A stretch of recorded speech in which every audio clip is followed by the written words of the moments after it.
So today we're going to look at how to open up a Facebook account for your classroom. You just go to facebook.com and sign up like any regular person. The reason that we are signing up as a person is because it offers you a lot more security than signing up as a page or a group. So you just put in your first name and last name, you put in your school email address, and as long as you are not using your school email address for your personal Facebook account, which you shouldn't be since that is your personal account, then you should be able to open a second one under the same name without any issues. You put in your password, you put in your birthday. You don't have to use your real birthday, but if you do and make it visible, then your students' parents will know when your birthday is. So that's something that is an option to you if you want to do that or don't want to do that.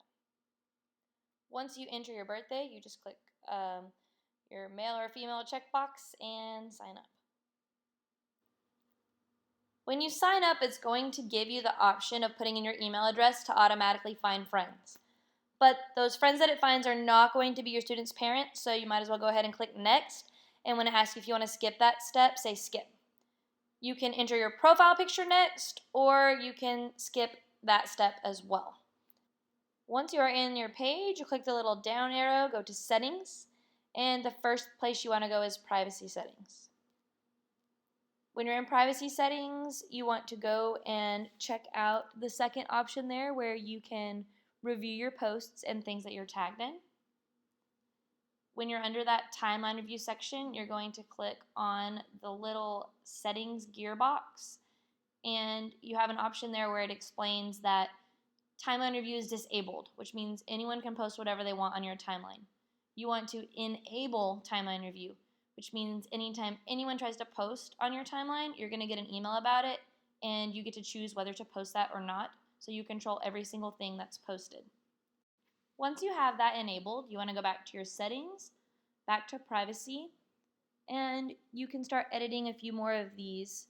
You can go into who can contact you and change it from everyone on Facebook to friends of friends, who can look you up, and you can change that to friends.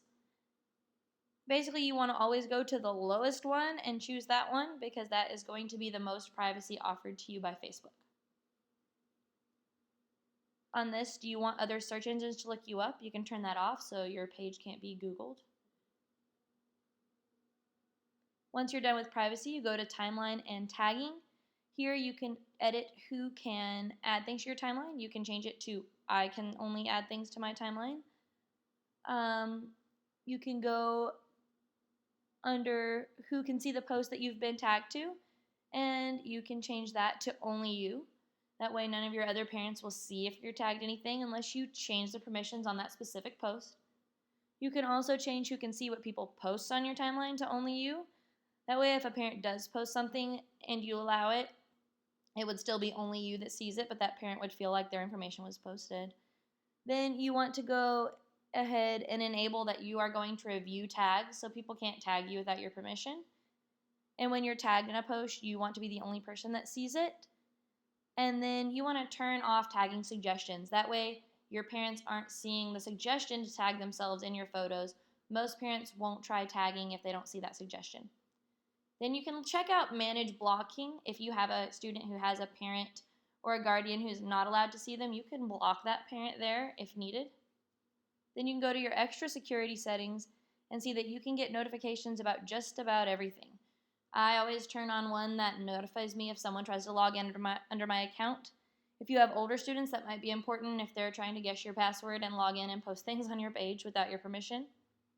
You can also go and edit app passwords if you have specific apps you're using and anything like this. But most of us on our classroom Facebook aren't using apps. And so most of these settings you can leave alone the way that they are. This is also where you go to completely deactivate your account if you have some kind of security breach. After that, you check out your notifications. I have my notifications turned on to email me for everything. You can change it to only important notifications if you feel like you're getting too many emails from Facebook. It will send quite a few. If you go check your email regularly, it's not too big of a deal. You can see on here that you might want to see your parents' birthdays, you might not want to see all your students' parents' birthdays, so you can turn that off and you won't get emails about that or notifications about that. You can turn it on if you prefer to know. I have mine on, and I remind the kids to make cards for their parents on those days. You can also choose what you want to see about your friends' activity. If you want to get an email when your friends do something on Facebook, I recommend that you turn that off, or you're going to be getting emails about everything your students' parents do on Facebook, which you definitely don't want, or I can't think of a reason you would want to know that. After doing those two things, you can also look at your sounds. If you're going to get on Facebook with your students and you want to turn those notification sounds off, you can. They're not a big deal. As this account is set up now, you can only see the name Susie Solik. You can't, as a parent, be 100% sure that it's the classroom page. So if you go to edit and you go and click on add other names, this is where you can put a nickname in parentheses for your class. It'll take you to this about page, which is where you can also change your profile picture and your cover picture. You go down to other names, you click add a nickname. Then you just type in the nickname, so you can put Miss Solik's class, which is what I've added here, and then it'll show up in parentheses. You can edit that at any time, so you can put a grade level. There are some specific rules. For example, if you try to put pre-K, for some reason it doesn't let you do that due to the number of capitals compared to the number of letters.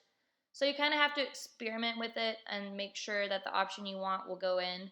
Pre-kindergarten is an option that will work, and so you can add that, and then you'll see that at the top it changes to Ms. Solik's pre-kindergarten class. That way, when anyone goes to this page, they're 100% sure what page they're looking at. Then you can add your photo of your class if you choose, of yourself if you choose. It's really up to you.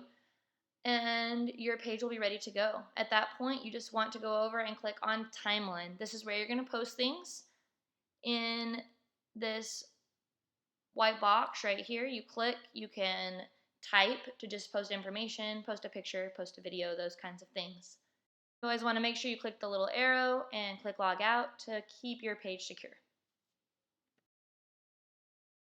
Once you have friended parents, you want to go into your newsfeed preferences. And when those pull up, you can see that you can unfollow people to hide their posts. A lot of our students' parents post inappropriate things, so you're going to want to unfollow most of your students' parents. You can see everything from people you follow on your homepage. And so as you scroll down, we can see a couple of posts here from Gary Oliver. We can see that he's recently friended Angela Oliver. We can see that he liked a post from Matthew Cole. If you don't want to see those things, or if those were things that weren't appropriate for your students, you would go under the newsfeed preferences. You would pull up unfollow people to hide their posts, and then you just click that person. So you click Gary Oliver, you scroll down and you click done, and then he's unfollowed. Now, when you go and refresh the home page just by clicking that button again at the top, then it's going to remove all of his posts from your newsfeed. So now those things are gone, and the first thing we see is the Lytle cross country post there. On your post, you can click on the little icon here and see who can see it. This post can only be seen by friends.